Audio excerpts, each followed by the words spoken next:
Howdy. Welcome to Cliff Notes Live, episode 97. We're inching up to that 100 number, aren't we? Welcome to all of y'all. Hope you're doing fantastic. I'll start off with a big old SKD 143. Love my wife, love my kids, love reality TV fans, and especially love you guys out here that come see me every Monday night. We get to talk back and forth. Those of you who aren't watching live, who are watching on repeat, welcome to you as well. I'm happy to have y'all on board. If you get a chance, come out here for live, and then you can answer. You can ask questions. You can answer some of them too. I certainly don't know it all. I rely on y'all to help me out with some of these things. I try to keep track, but there's a lot of stuff going on.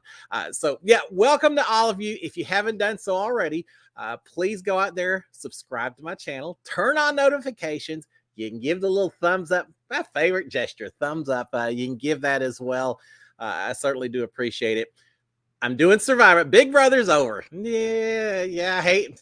Actually, I'm not to the point of hating it yet. I needed the break. It was a great season, but now we got some of the other reality shows to keep us involved, and we'll probably talk about those tonight. But I am doing a recap of Survivor, and starting on Wednesday's a challenge. I've got to cover it with Sis and Tommy both on there. So turn on your notifications, subscribe to the channel. If you do, you'll find out whenever I drop a recap of one of those shows. So there you go. That's my little advertisement. All right.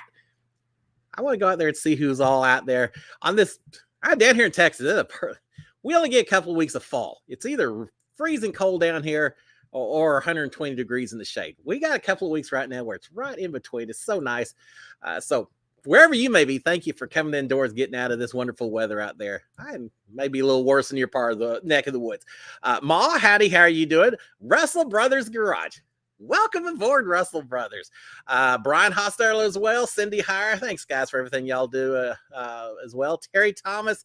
Jake, the horror movie geek. Your best month of the year, right? It's just like Jasmine. It isn't Halloween. It's not a single day. It's not a week. Halloween, it's a whole month, right? Just like her birthday. So welcome, Jake, as well. Vicky Stone, Marilyn Sutherland, Mark Taylor, Paula Scar. Let's see. Angie Berger as well. Keith Franken. Angie Hung. Angie said she's going to be here. Angie, I'm so glad that you're out here. And we'll talk a little bit about what's going on up in Canada today.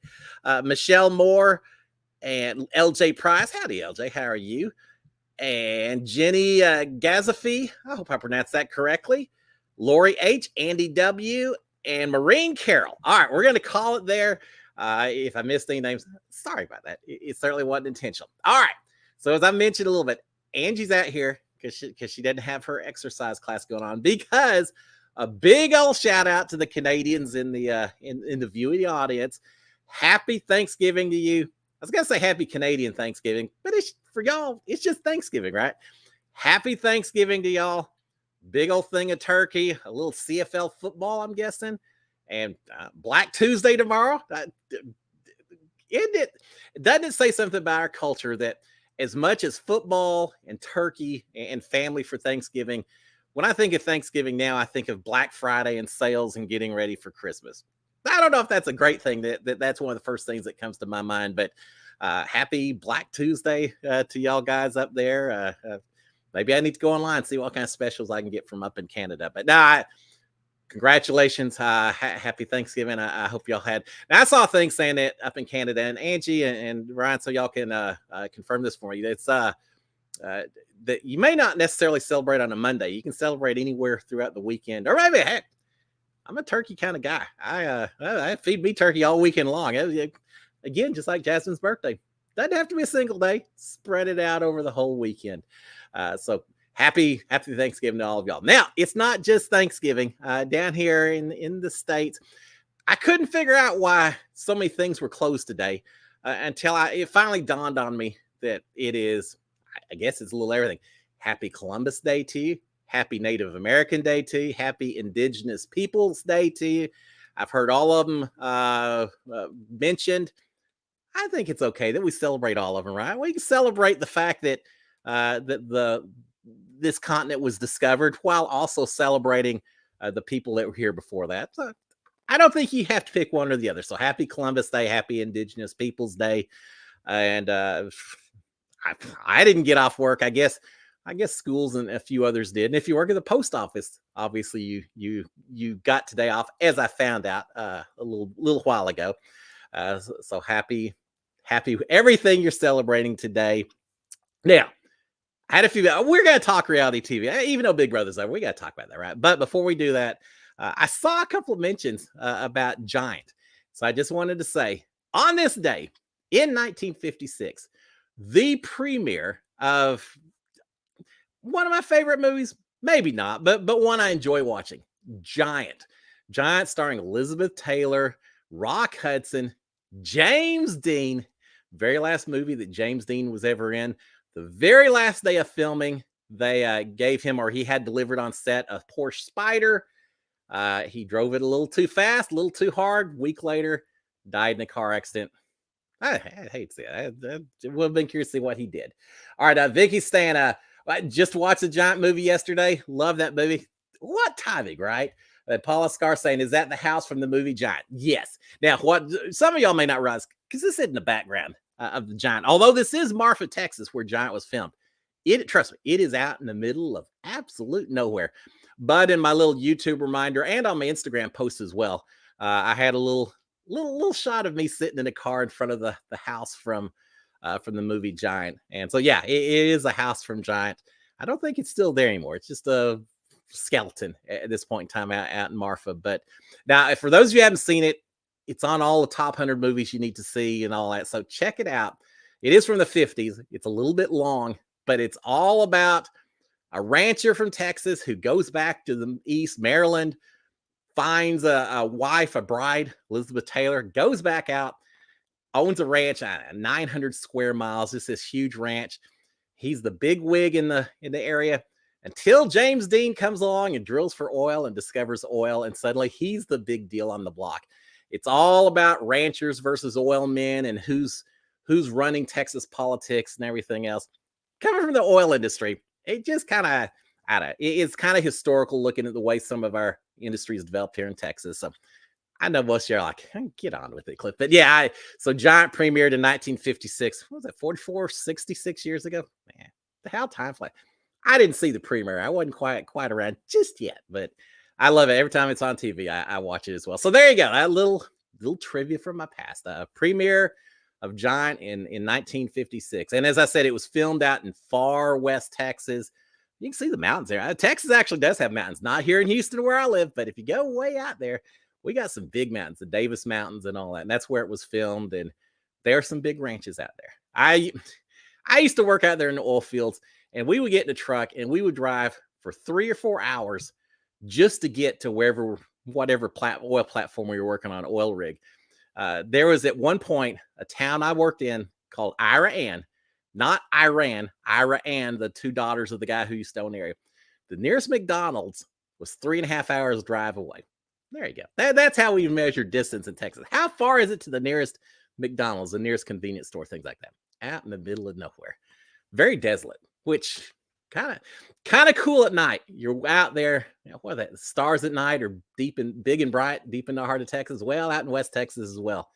Remember sitting out there at 3 o'clock in the morning, looking up, seeing the Milky Way, the galaxies and everything, because there's no lights whatsoever to create light pollution. It's really cool.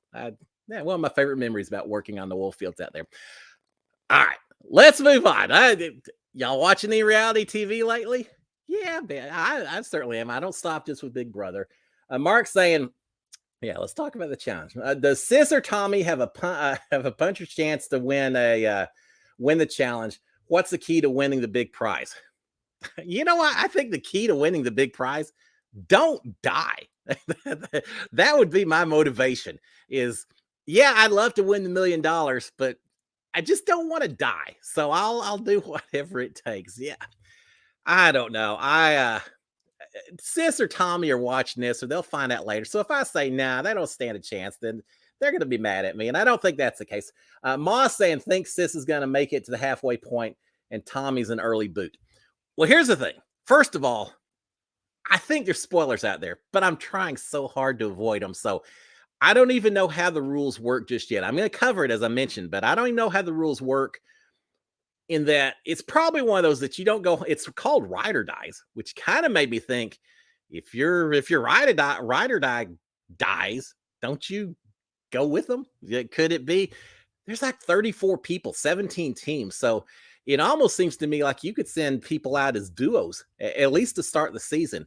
But most challenges you have either the men's week or women's week, one or the other goes. So I don't know. I look at the people that Tommy and Sis are competing with, and they're in fantastic shape. They are amazing athletes. People didn't understand that when they watched Big Brother my season, because for whatever reason, Sis, she's a great athlete, but she just didn't have the athletic skills necessarily to win the kind of competitions we have in Big Brother. And Tommy threw half the competitions in the beginning. I know he did, because he was an amazing athlete as well. But it takes more than just, hey, Sis is a soccer player, Division I soccer player, so she's got the endurance. I've seen both of them working out. Tommy does flips, and I mean, he's a gymnast, in addition to Broadway dancer. So I know they won't have as many problems as some people would. But then I look at people that they have to go up against. Tommy versus Fessy in a hall brawl, or some of the, carrying the giant logs back and forth. I think they're one of the newbie teams. I think they're going to get picked on, especially because they're Big Brother, and so everyone who isn't Big Brother is going to want to try to boot them off as quick as they can before the Big Brother forms an alliance. So, yeah, I'm worried for Sis and Tommy. I think it could be a short season for both of them. I hope I'm wrong. I'd love to see me being wrong. And there are a lot of people on there that are from Love Island, which, nothing against them. They could be incredible athletes as well, but they haven't necessarily proven themselves the way Survivor or veterans on a challenge and all that have. So I don't know. They may get lucky. They may win a competition here or there, but yeah, I'm not sure if that's going to be the case or not. It is going to be fun.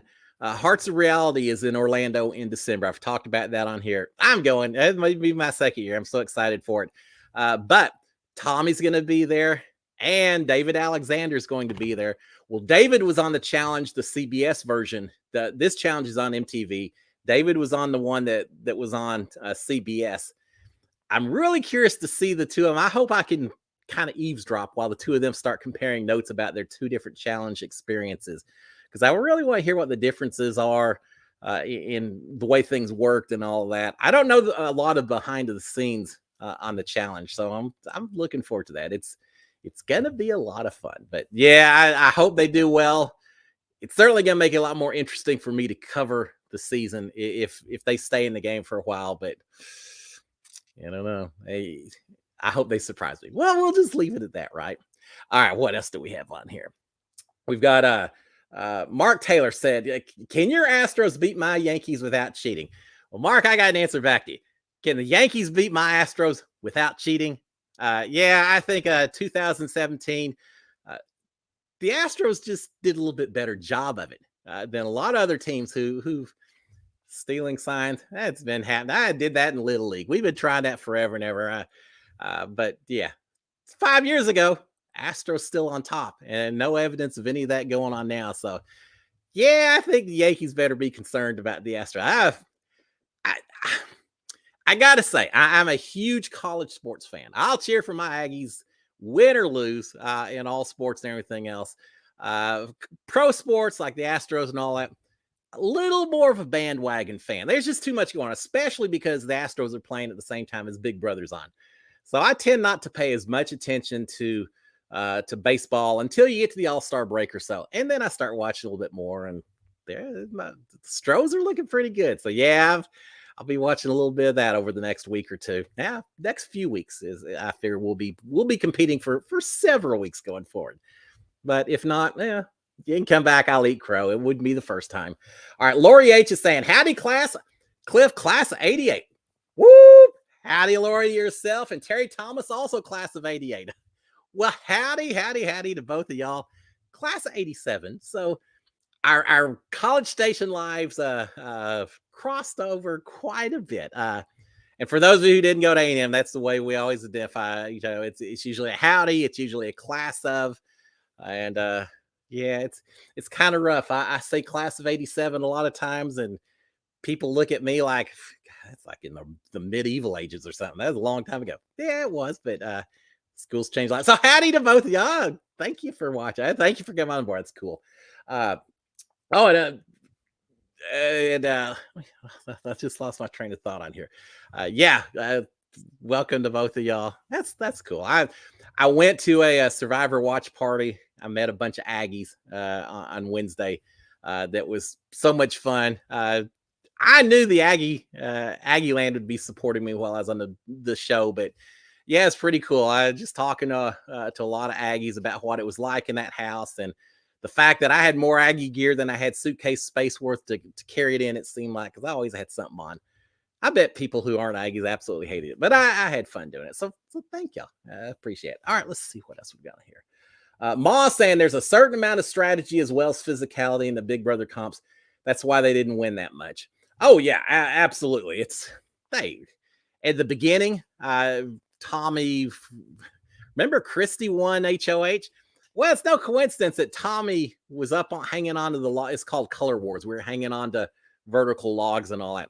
Well, of course, now that I know that Tommy and Christy knew each other, Tommy was more than happy to drop off that log and let Christy have the HOH in that first week. So yeah, there was a lot of that. I think Tommy probably also threw the poised on Ivy where they're hanging onto the ropes. I didn't have to do that because I was outgoing HOH, but where they had to do that because I know how athletic he was. And yeah, hey, that's all right. That's part of the game. Now, I never threw any HOHs. I was fighting for them all. And yeah, I was such a target to the start of my season. I couldn't afford to do that.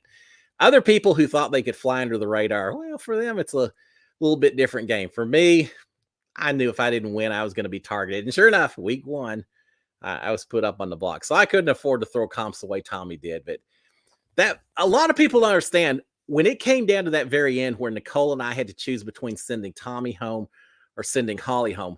Part of the reasoning was because we knew how strong Tommy was, not just at the physical competitions, which we knew, but also the mental competitions. He screwed up a little bit because he didn't try to hide the fact that he knew his dates and his faces and everything else so well. He would sit there and stare at the memory wall, and he knew every nose, every eye, every feature of every person's face. And then you would ask him a question about, oh, what happened today on day 14? Blah, blah, blah. He'd know it immediately. So Tommy was such a strong competitor. He didn't show it to people in terms of the competition wins, but we knew. We knew he couldn't hide it from us. Even playing backgammon against him, just watching the way he played backgammon, I could tell that he was pretty good at that stuff. So there you go. All right, let's see what else we've got on here.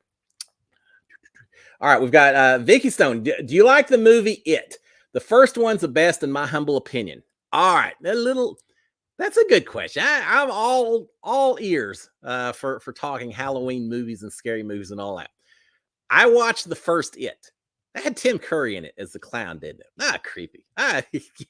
Yeah, the first It, I read the book. The book was scary. The book was scary as heck.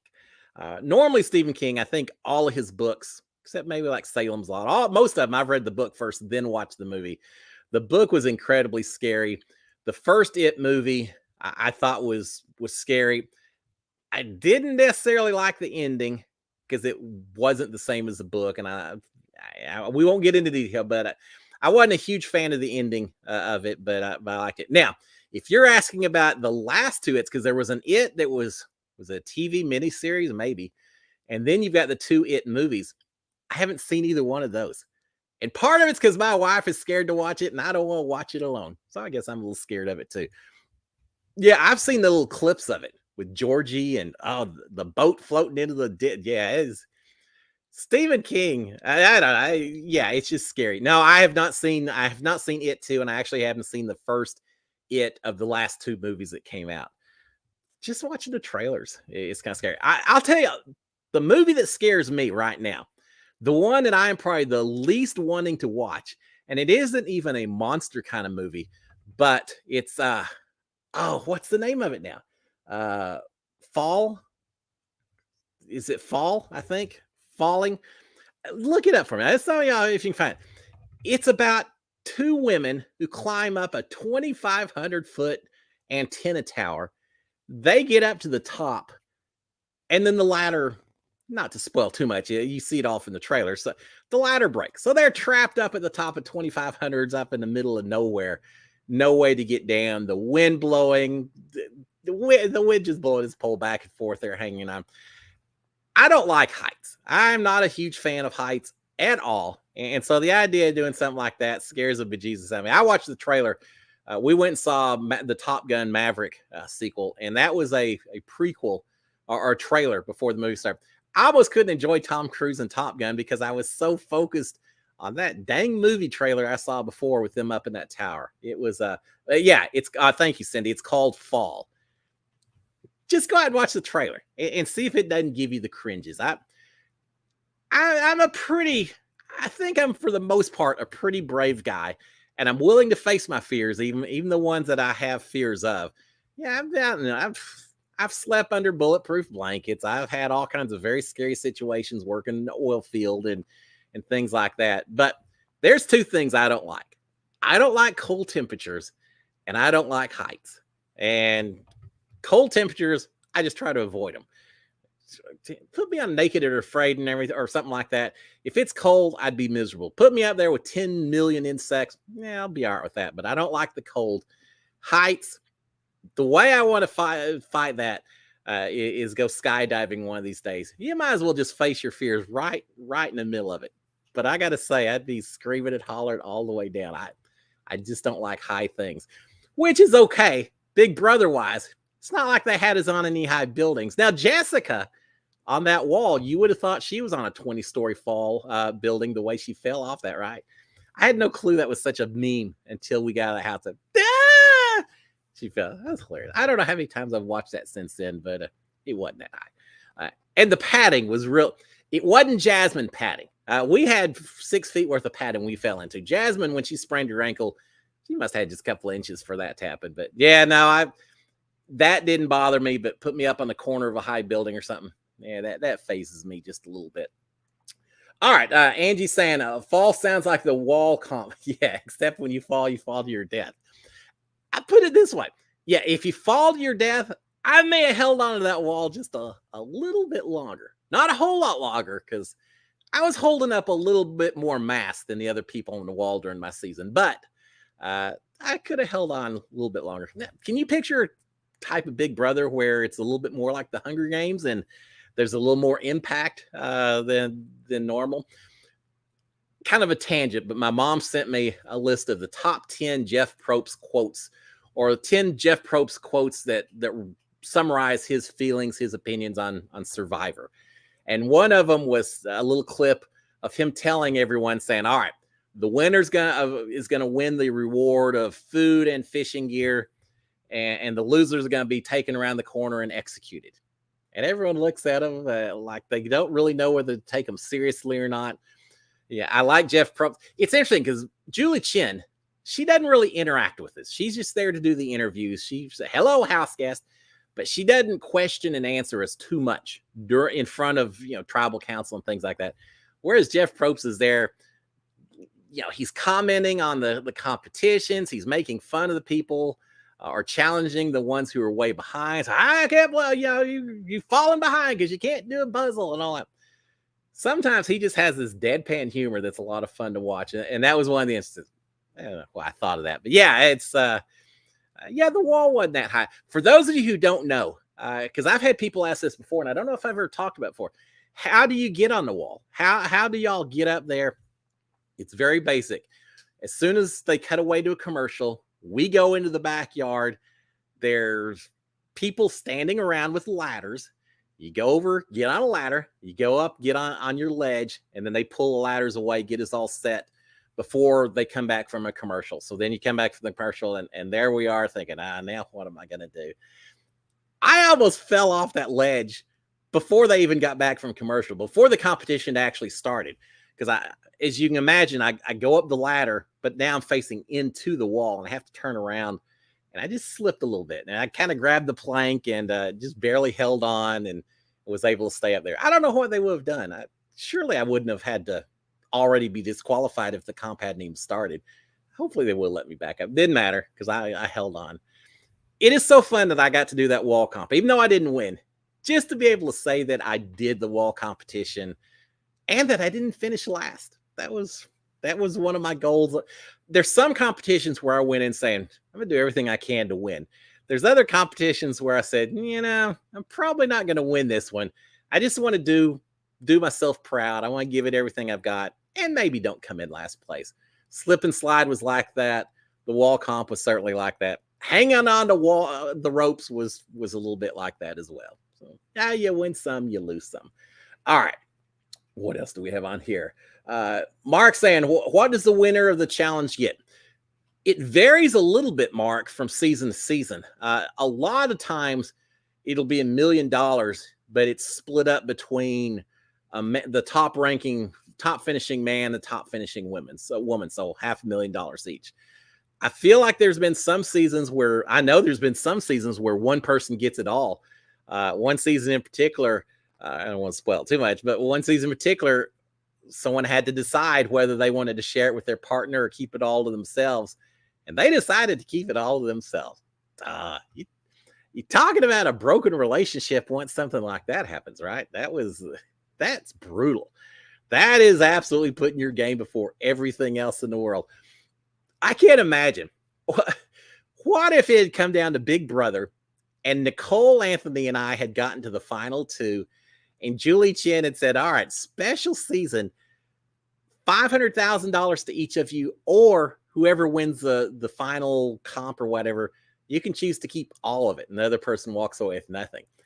You'd have to be brutal to not share that money, right? Yeah, you're bringing a lot more money home to your family. And if you're playing strictly on the game and nothing emotional involved, everything, then yeah, you could argue that for your own benefits, you ought to keep it all. But I just don't think I could do that. I would never be able to look myself in the mirror. And what are you getting if you can't ever look yourself in the mirror? That'd be tough. But yeah, that occasionally does happen. So I think lots of times they'll walk out with $500,000, but sometimes it has to do with how many challenges they've won. They get money in their bank account that changes it somewhat. That rules vary a little bit from season to season on the challenge. It's not quite as cut and dry as Survivor, Big Brother, some of the others. All right. Cindy saying, Derek and Claire are still in it for the amazing race. Yes, they are, but I'm a little bit worried about them. For those that I'm not going to spoil anything, so I'm not going to talk about anyone who's gotten booted off or anything. Now, it's easy to do that because last episode was the first half of a mega challenge. So no one got sent home. So it's a little easier to talk about amazing race this week. But the week before that, Claire had to do yodeling. Not necessarily the best yodeler that I've ever seen. I think I can do yodeling. Sounds like something out of Sound of Music. Remember that goat song? One little goat and a long off the hose. Anyway, she had to do yodeling. Didn't do fantastic. Then this week, she had to put together, Ducati motorcycle, which I guess is a super fancy motorcycle, which also means probably super incredibly expensive motorcycle. They must be the ones that drive around Houston going 140 miles an hour on the loops and everything and scare everyone else as they go by. Those guys crazy. Really crazy to do that in Houston traffic. But anyway, they had to put together a motorcycle, put together the fiberglass body or whatever on this motorcycle. Claire, not necessarily a mechanical engineer because she had some major issues with that as well. So she's had two challenges in a row or two different competitions in a row where she basically took them from second place to sixth place or so. Now they're still in it. No one's been eliminated. So I won't talk any more about it than that, I guess. But yeah, but they're still in it. So yeah, I'm happy. Someone asked me last week who my favorite players were. And I mentioned Derek and Claire. I also mentioned the military brothers. I got to add one more to it. And I, for the life of me, cannot pronounce their names. So please correct me because I'm going to butcher it horribly. Lumanda and Grimalda. They're a couple. I think newly married or maybe still engaged. She is very tall. The guy is very short. He looks like Kevin Hart. Every time I see him, there's Kevin Hart. They are so much fun. playing the game. They aren't playing a perfect game. They're kind of at the back of the pack right now. But the way they interact with each other is the way I would hope and want to interact if Sharon and I ever went on the Amazing Race, or if I ever went on the race with anyone that I cared about, because uh, they have fun. You can tell they're having fun and laughing, and enjoying the time with each other. That's my other couple that I'm cheering for, my other team that I'm cheering for on the Amazing Race. Yeah, it was fun watching them do all that stuff. They had to haul cheese around and just do silly stuff. And now I guess they're heading to Florence, Italy. That's what I like about Amazing Race, is it's not just a strategy. That's why I don't necessarily cover the Amazing Race, why I'm not doing this season, because it's more about just the strategy. There's some of that, but a lot of it's just seeing the sights and seeing the different cultures and everything else. And now I always laugh because I picture them yodeling, and the Austrians are probably sitting there saying, "Oh my God, these tourists! They all think we're just up here in the hills yodeling and everything else." It's like if they came to Texas and they had us all doing nothing but riding horses and eating barbecue. Well, actually, we do that a lot, but I mean, we don't go around all days with spurs and roping cows and all of that. We just save that for the special moments. But yeah, it is kind of fun that all these countries get to kind of put their best foot forward and show what they're proud of and all of that. And I love the Amazing Race. It's just so fun to watch. All right, and yeah, Derek and Claire are still in, which I'm happy to see. All right, Jake the Horror Movie Geek. The 1990 It with Tim Curry is a personal favorite. There you go. God, 1990, 32 years ago. Do you realize I'm probably about the only person in my season of Big Brother who was alive who watched that version of it when it came. Most of y'all probably were not even around when that version came out. It is can't say it's my personal favorite since I haven't seen the other two, but I remember when it came out, and Tim Curry did an incredible job. I'm a huge Tim Curry fan. Talking about a guy with a varied range of acting roles. He was a scary clown in It. He was Dr. Frankenfurter in Rocky Horror Picture Show, which I saw a lot as a teenager. He was on The Hunt for Red October, I believe, playing a Russian with Sean Connery as his commander. He's had a lot of interesting roles over the years. So yeah, he was a scary clown. I don't really like clowns in general, which, our house during the Big Brother, they had the clowns come out during prank week. Scared Nicole to death, scared a few people. These were brutal clowns. They weren't just clowns up there blowing horns or punching their noses. I remember Nicole and I are sitting in the back bedroom. This clown shows up behind one of the mirrors, points at Nicole, and then does this. I mean, like, brutal kind of stuff. Not what you expect. Not typical clown behavior. We'll just leave it at that. All right, what else do we have on here? Let's look at this. We've got Angie saying, "I love Amazing Race because it promotes diversity and skills, not just physical." Yeah, I agree. You've got the choreographed stuff, whether it's doing a dance or ringing bells, things like that. You do have some physical stuff, but you also have just the puzzle solving, the memorization, and not all a skill. A lot of comps you have just one person does it, which that's a skill in itself, right? If one person's struggling, the other teammate has to be as supportive as they can, which has to be frustrating. I can only imagine me watching some of this saying, "Oh my God, if I was just doing that, we'd be out here in 5 minutes."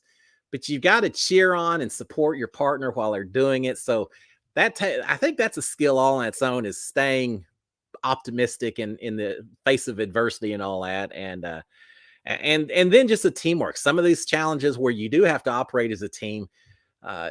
So it's not, I mean, some of the Survivor, Big Brother, yeah, you may have alliances, the challenge, you may have alliances, you may have ride or dies and all that, but it's not the same as when you and a partner are absolutely fighting for the same goals from start to finish. It would be cool to be able to do that and have someone that a true ride or die, a true sink or swim. And you've got to have so many different types of skills.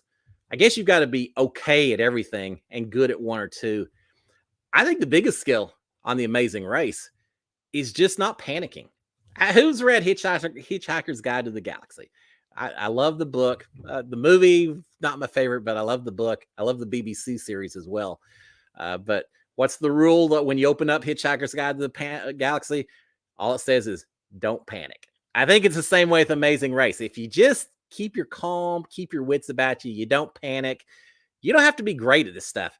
You just have to be patient and work your way through. And for the most part, I think that's what works well.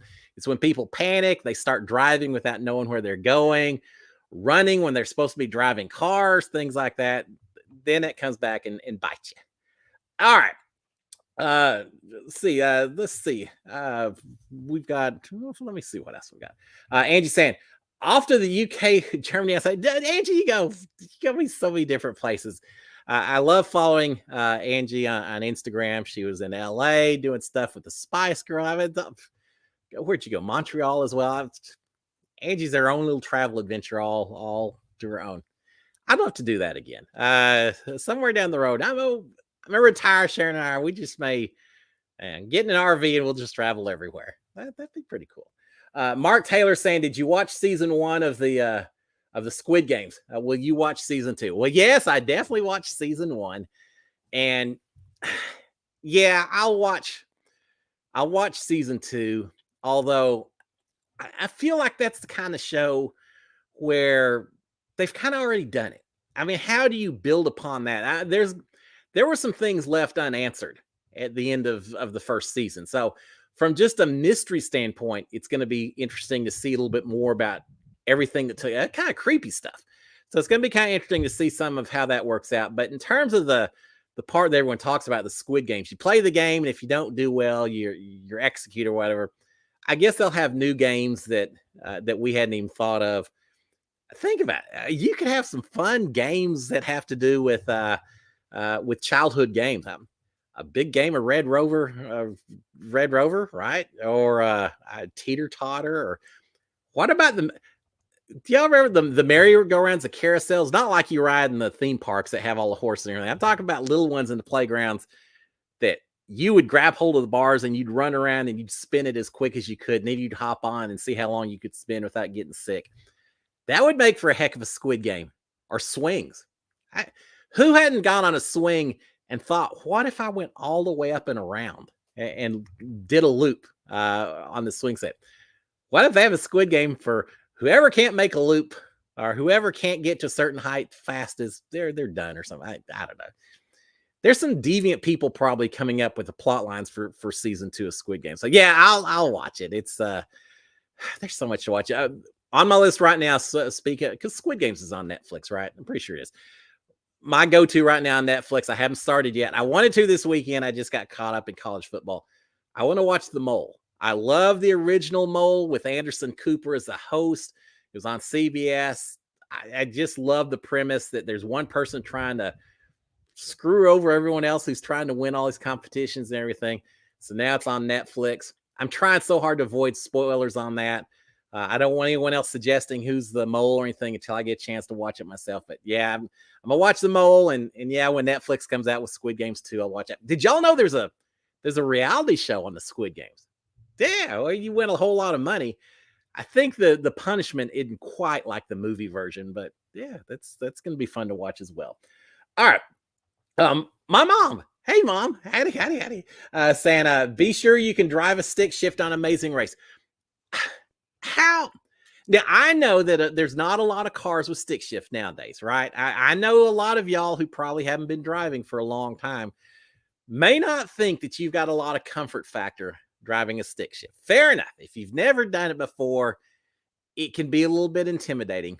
But if there's any chance that you're going to go on the Amazing Race, go find someone somewhere that has a stick shift automobile and learn how to drive it.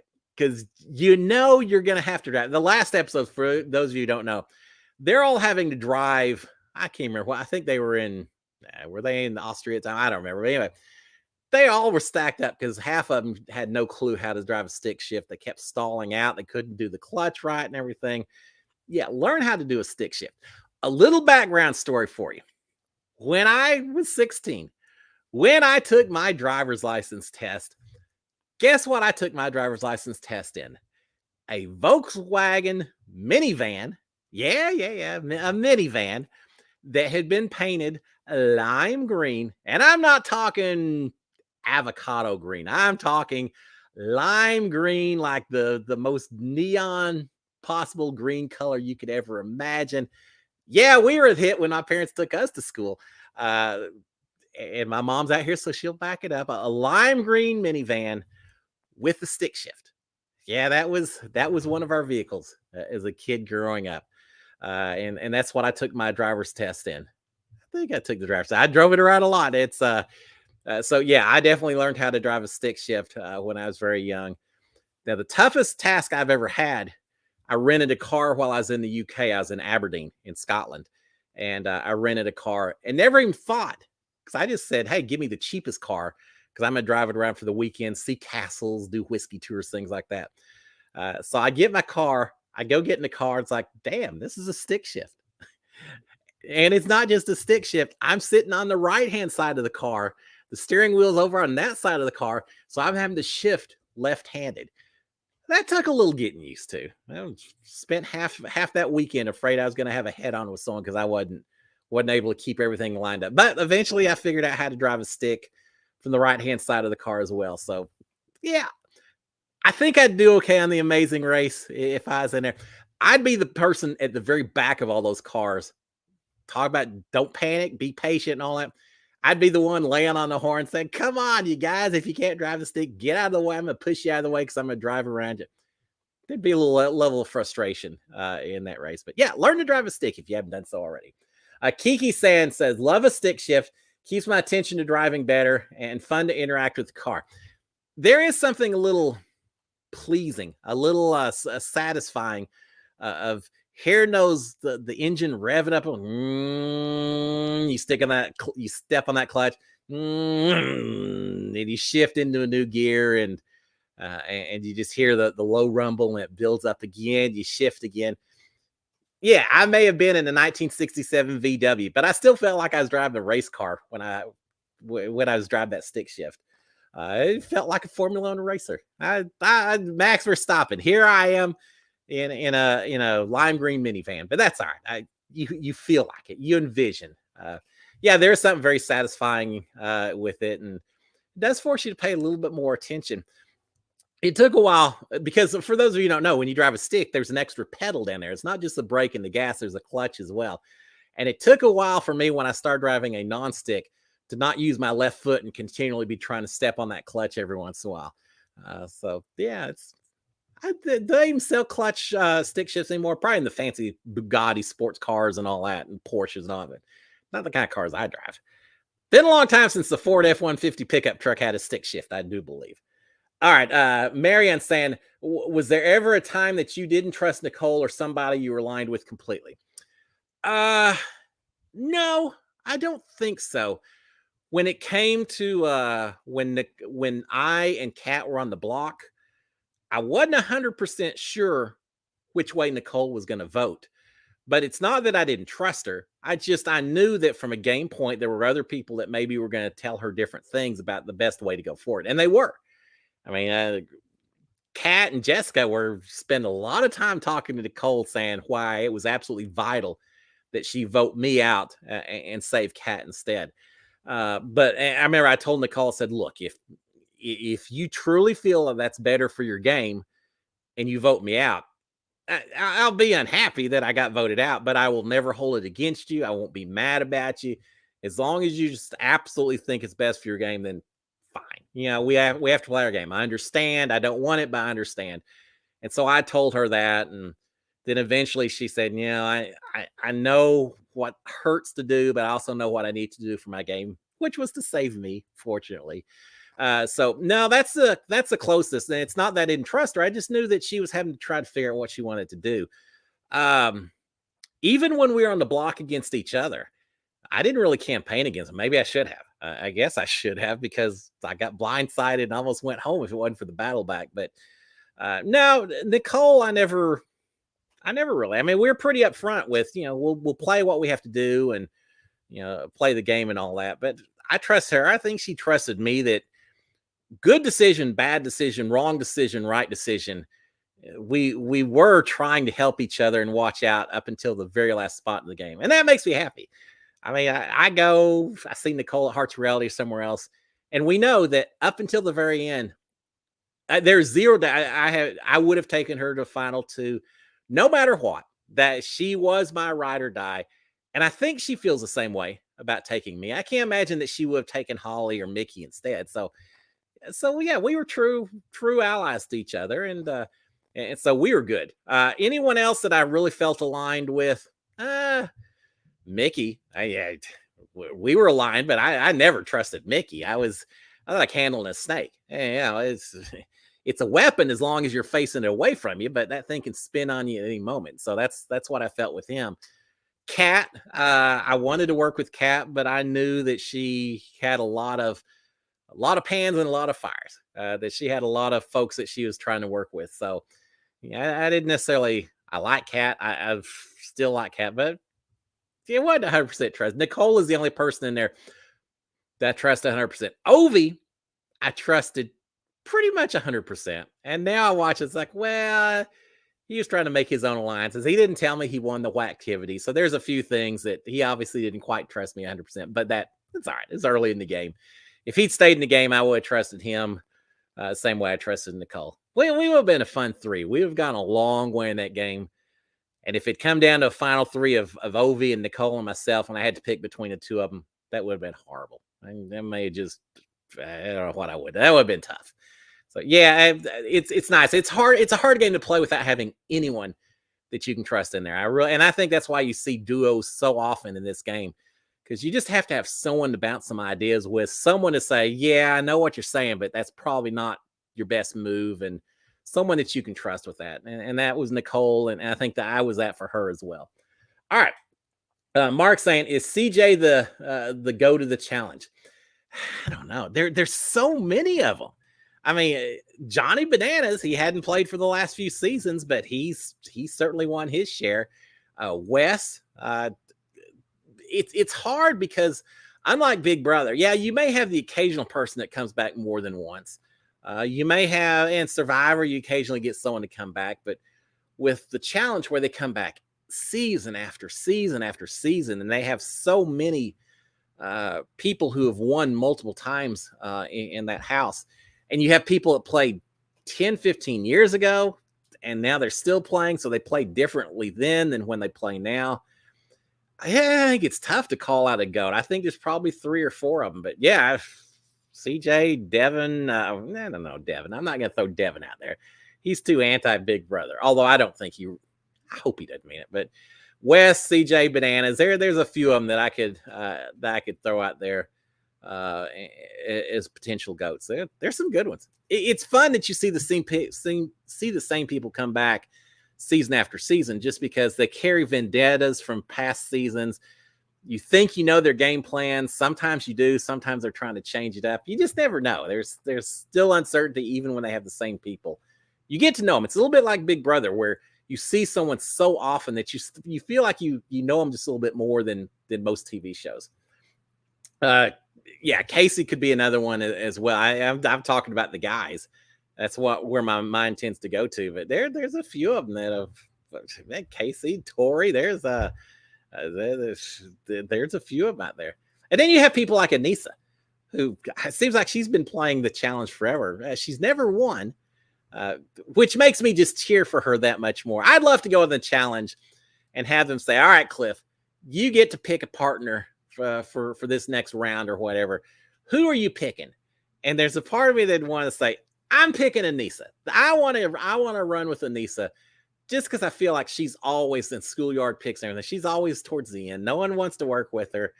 That's got to wear on you, right? And yet she always does pretty well.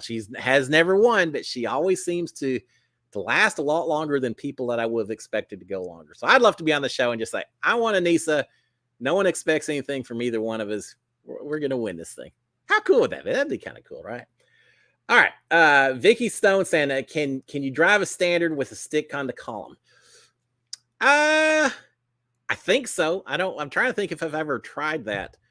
I feel like maybe a truck or two in my earlier days. I may have done that. But I don't have as much. Most of them have been the stick on the floor or the stick in the middle as opposed on the steering column. Yeah. Here I am being so cocky about going the Amazing Race and yelling people and all. That's probably what they do. They give me a they'd give me a stick shift on the steering wheel and say, yeah, laugh now, Cliff. Let's see what you do. So anyone watching this from CBS, I'm sure that's already going through their mind. And I'm going to learn. Before I go on Amazing Race, I'm learning how to drive sticks on steering wheels. I'm learning how to drive motorcycles. I'm learning how to do different crazy dance steps. I'll go off and eat the most disgusting things in the world just so I can get used to eating disgusting things on the show. I feel like the eating part I'd be okay with. All right. Michelle Moore saying, did you watch A Love Boat yet? No, I did not. And the reason I didn't is because I was at the Survivor watch party on Wednesday, which was here in Houston. So cool. So incredible. Sponsored by Bryce and Zaya and Wendell Holland. And Ozzy was there. Ben was there. Elizabeth Olsen is from Texas. She was there. Karishma's here in Houston. I've met Karishma many times. She was there. Carl Boudreaux. I can't even think. Davey Rickenbacker. Just a whole list of Survivor folks that were all in. I was the one person representing Big Brother, which I didn't mind doing. So much fun meeting all the reality fans here in Houston. We had a blast doing that, but we were there till 10:30 or 11. It turned into a late night hanging out with fans and talking Survivor and Big Brother, and me taking lots of pictures of people and just doing fangirling of my own, just meeting all these people. Nick Wilson was there. I had fun talking to Nick as well. But because of that, I did not get to watch The Love Boat. I got back home, and for whatever reason, I thought I'd recorded it. I didn't. So no, I want to. I heard someone say it's just like Bachelor in Paradise, except I guess there's a little bit of a competition element built into it. So yeah, I want to watch it. I may not watch a lot of episodes, but I at least want to start it off. I was going to do it this weekend, but it just didn't get around to it. There's a couple of shows I want to watch that I'm behind. Love Boat's one of them. The other one, I don't know. We haven't talked about in here. Do y'all watch Below Deck? We watch every season of Below Deck. I have so much fun just watching. I don't know why. It's just watching the chaos of a bunch of people that are working on a yacht together and trying to get their jobs done while they're also busy hooking up and drinking so much more alcohol than they need to be drinking. And we get to watch as they just completely blow up every charter, every day off. Something crazy's going on. But we're a little behind on Below Deck too. So I got a little TV watching to do. Big Brother's tough. Takes up a lot of my time. So then I start getting behind on some of these other things. All right. Kiki's saying 3 in a Tree. It's called the gear shift. Okay. Have I heard that before? I don't think so. Kind of like that. But I got to say, if I go rent a car, if I go to Hertz and they say, hey, Cliff, do you mind if we give you 3 in a Tree? I'm going to say, yeah, I think I'll just take the standard old car if you're okay with me. That sounds a little intimidating when you're talking about driving a car, but 3 in a Tree. All right. I remember that one's pretty cool. All right. Cindy saying, got Gift Kids the World mystery box on eBay for Big Brother. Wow, that's really cool, Cindy. I didn't even see that. I have Tommy Bracco and Sam Smith's autographs from your season in the mix of stuff. All right, I like that. I didn't know they were even doing that. Well, all right. Well, that's like trading cards for baseball or something. You don't know what you're gonna get till they open it. I like that. I'm gonna have to reach out to Hearts Reality and tell them, hey, send me some stuff to sign or throw in a box or whatever. I'll take care of some of that as well. All right. That's pretty cool. Well, that's neat. That's pretty impressive. I'm going to tell Tommy and Sam both that you got that stuff. I'm sure they'll be very happy to hear that it went to a very worthy cause. So I'm glad you told me that, Cindy. Thank you. All right. Oh, God, 7:54. It goes so quick. Just because Big Brother is over.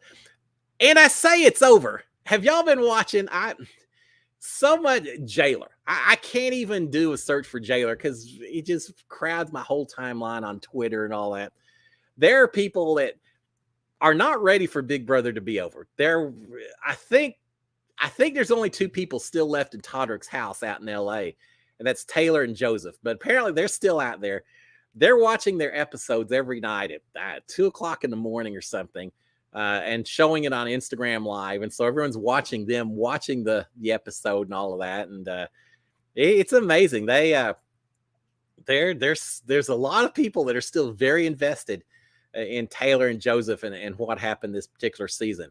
And I follow it, but I'm not watching the Instagram Lives and all that just because I feel like I watched the whole season. And It's time to move on a little bit. But yeah, it's amazing that the 15 minutes of fame have stretched into 16 or 17 minutes for those two, and they deserve it. So it's enjoy it while you can. They're people will be talking about them for a while, but yeah, they're having fun with it.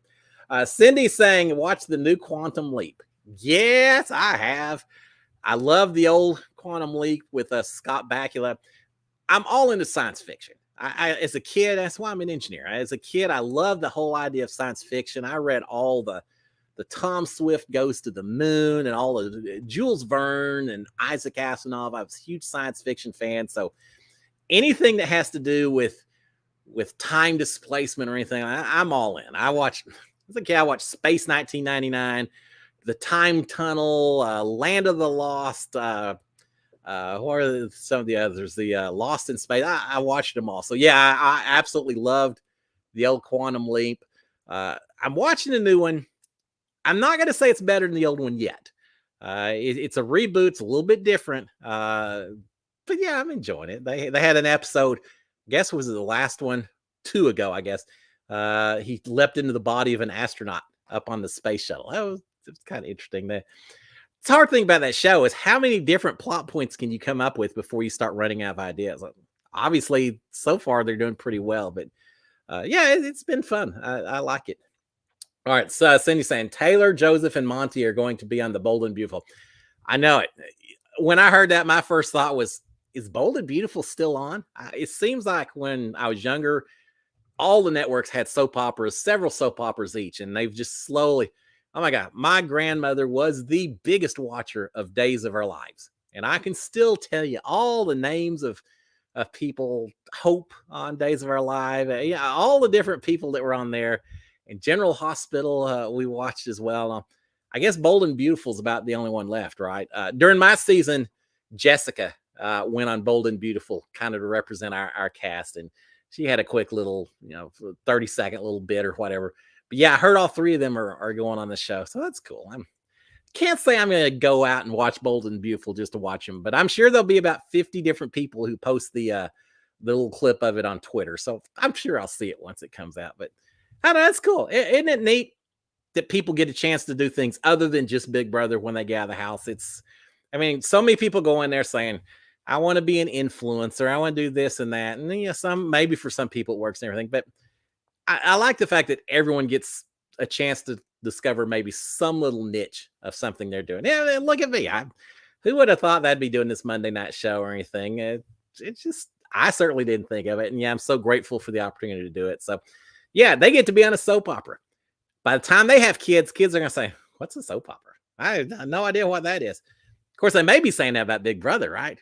What's Big Brother? Oh, you're on that show way back in the old days. Yeah, well, whoopee. I don't know. On the other hand, we may be having Big Brother season 54 on down the road or so. Hey, maybe I'll be on it. Please welcome Cliff Hogg, 85 years old, member of a castmate on Big Brother season 54. I'd do it. I'd do it with a smile on my face while I'm walking in there with a walker and yelling at the kids to get off my lawn or something. But I'd still do it. All right, 7:59. I think we need to shut it down. Guys, thank you again for another Monday. Happy Thanksgiving to those of you north of the border. Happy Columbus Day. Happy Indigenous People Day to those of you south of the border. Y'all have a fantastic week. Get outside. Enjoy the outdoors. Get off social media for just a little bit. I need to follow that same advice, but enjoy the outdoors while you can. If you get a chance, as I said before, please go out, subscribe to my channel, like it, turn on notification if you would. As I mentioned as well, that I'm going to be doing Give Kids the World, the Hearts Reality event, December 8th through 10th over in Orlando. If you want tickets, if you want to buy tickets to it, if you're going to be in the Orlando area, DM me. I'll give you the details on that. I also do have on the YouTube channel my donation page. I'm always appreciative of any amount. If you can afford it, any amount is absolutely fine. It's such a worthy cause, so I'm always thankful for that. Guys, y'all have a great week. SKD 143. Love my wife, love my kids, love reality fans, especially love you guys out here. Have a great week. I will be dropping an episode of Survivor Wednesday night and the challenge Wednesday night, maybe Thursday morning. We'll see. That's a lot to be doing, but I'll be dropping episodes for both those shows coming up. So yeah, we're going to stay busy for a little bit longer. Guys, y'all have a great one. I will talk to y'all again in a few days, and I'll see y'all again next Monday night as well. Until then, SKD 143. Cheers, my friends. Bye.